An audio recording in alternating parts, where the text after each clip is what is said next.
হাসিনা যেমন স্বৈরাচার, চুপ্পু তার সহযোগী, চুপ্পু বড় স্বৈরাচার। আমার মতে এখন চুপ্পুরে হাসিনার ফাঁসি দেওয়াটাকে চুপ্পুরে ফাঁসি দেওয়া হোক। চুপ্পু হচ্ছে টোটালি একটা স্বৈরাচার। চুপ্পু স্বৈরাচার বলার কারণ হচ্ছে কেননা 5ই আগস্টের পর বা 5ই আগস্টের সময় যেখানে রাষ্ট্রপতি হচ্ছে নিরপেক্ষ, যেখানে নিরপেক্ষ থাকার কথা, উনি কখন নিরপেক্ষ ছিল না।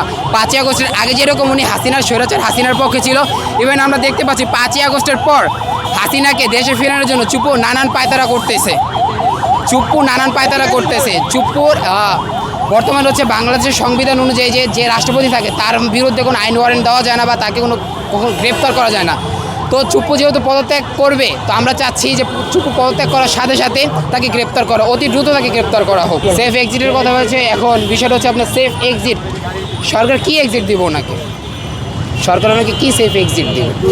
চুপ্পুর যদি সেফ এক্সিট দিতে চায়, এখানে ওনারা কখনোই এটা জনগণ মানবে না। কেন জনগণকে আমরাই মানব না? চুপ্পুর টোটালি একটা স্বৈরাচার, একজন স্বৈরাচার। হাসিনা যেমন স্বৈরাচার, চুপ্পু তার সহযোগী, চুপ্পু বড় স্বৈরাচার। আমার মতে এখন হাসিনার ফাঁসি দেওয়াটাকে চুপ্পুরে ফাঁসি দেওয়া হোক। হাসিনার ফাঁসি দেওয়ার আগে চুপ্পুরাকে ফাঁসি দেওয়া হোক। কেন? প্রকাশ্য স্বৈরাচার। নতুন রাষ্ট্রপতি হিসাবে এখনও দেখি না। তো সরকার যেটা ভালো মনে করে তাকেই দিক, আমরা দেখব ইনশাল্লাহ। কেননা বাংলাদেশের নিয়ম অনুযায়ী আপনার সরকার, রাষ্ট্রপতি হচ্ছে টোটালি সরকারের হাতে নিয়ন্ত্রিত। রাষ্ট্রপতি বলতে একটা সরকারের পুতুল। এখন দেখি বিএনপি কারে দেয়। ধন্যবাদ।